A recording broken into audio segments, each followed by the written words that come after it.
What's up, Study Squad? We back at it again with another video of Hoops case studies, where we study and analyze hoop cases at all levels, many leagues, and different eras. Point is, we discuss these many cases by researching the nets. So we had a full swing in this series, highlighting some breakout players going into the 2023-2024 season. This next one, I believe, is much more of a hidden gem than other players I've highlighted. This one is for Nickeil Alexander-Walker. But I'm your host, Jay Chili, so without further ado, let's get it. So in 2019 draft, Nickeil became the 17th overall pick from Virginia Tech, standing at 6'6" with a 6'10" wingspan. From his first year, you saw an extremely long and raw guard with pure talent and absolutely no direction. It was obvious he was going to be needing some development. He had an amazing summer league first impression, closing games by scoring huge buckets and throwing downs and alleys all over the place. Nickeil is capable of doing things your average NBA player on the court cannot do. He is extremely crafty. His bag is literally limitless, and that could actually be to a fault. His potential is higher than what his production says. So how is that even possible, and why hasn't he hit his stride to being a stud in the NBA yet?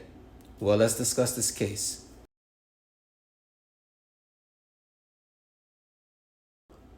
So NAW has been having a pretty productive summer for Canada in the FIBA tournament. He is coming off the bench at 22 minutes, scoring 13 points per game, 4 assists, 3 rebounds, and shooting 46% from the three. He has been a plus 72 in just 68 minutes. If all those numbers don't paint the picture, just allow me. Basically, this is saying my man has been extremely efficient on the court. Starting off with his shooting, his form has constantly improved since coming into the league. He has a high compact release, very solid mechanically. He mainly excels in three skills such as ball handling, passing, and defense. Every team will be thrilled to have these services from the guard position. He can get to the goal or get going downhill whenever he feels like it. He's very skilled at driving and kicking it. He could pass with any hand, which makes his passing completely unpredictable. He's good at throwing darts to corners and lob plays. I will keep a corner specialist and a lob threat to go along with him in lineups. He could finish fluidly with any hand, which makes his shots around the rim unpredictable too. His defense is very pestering as well. With his 6'10" wingspan, he's shown a great range in defending players from the 1 to the 3 spots on the perimeter. Moves his feet well and has quick hands for deflections to get steals. He played Jamal Murray well in the playoffs last year before his team was booted. He's a good athlete, and with his speed and he has a little bounce to him. And I think that with the continuity with the head coach Chris Finch, that will pay off heavily for him next year to produce.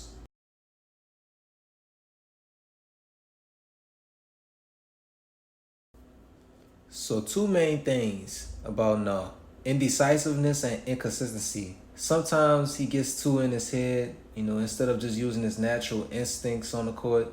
You could tell in this play, he could get to the goal with an amazing crossover, but will put himself in trouble driving to the goal like on a jump pass and kicking it to the outside instead of just finishing. And at times when he drives into traffic, he will force up a tough shot instead of making a simple pass.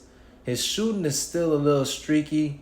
He has days where his shot looks completely money, but other days where you wish he would, have a better shot selection.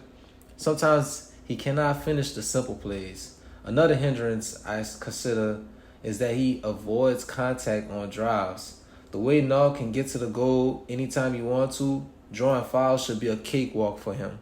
As I said before, he's an extremely talented player that comes with simple flaws. Imagine buying a good condition Audi with worn brakes, some malfunction seat belts, and no power steering. These parts can be fixed, but they pose a problem. He has yet to find stable grounding in the NBA, which also plays a factor into his indecisiveness and inconsistency. Once he figures out that role that best suits him, he will produce the numbers for sure.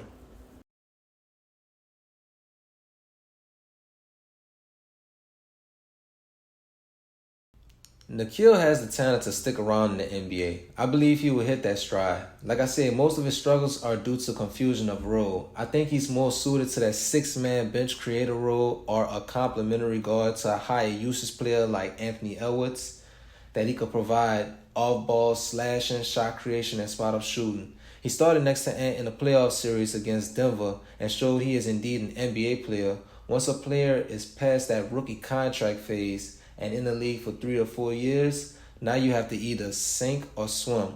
NAW is in that final stretch, and I know he has the motivation to turn it around. I think NAW is a bubble that's ready to pop. He has the talent. He just needed a year of health and knowledge of a defined role so that he could prepare properly for it.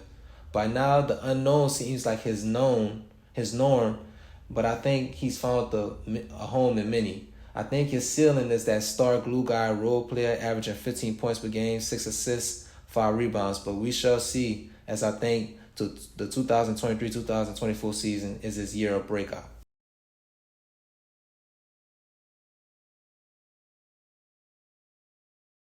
So in conclusion, to quote a commentator I highly respect named Antonio Daniels, growth isn't linear. And he used to say this about Nikhil all the time.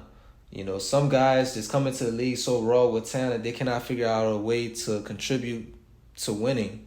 Nikhil has taken his lumps and became a young journeyman in the NBA, but has a chance to hit that stride with T-Wolves due to the opportunity of their current roster construction. He has been traded 3 times already and had 6 head coaches in 4 seasons. He serves as an example of a player that's fighting for his spot in the NBA. Once certain players could get that sense of stability, they thrive, and we'll be highlighting NAW's career along the way. But thank y'all for checking out another video of Hoops case studies. I still have a couple more players to highlight, a couple more players y'all familiar with. But y'all stay tuned and don't forget to leave a like and subscribe. I'm out.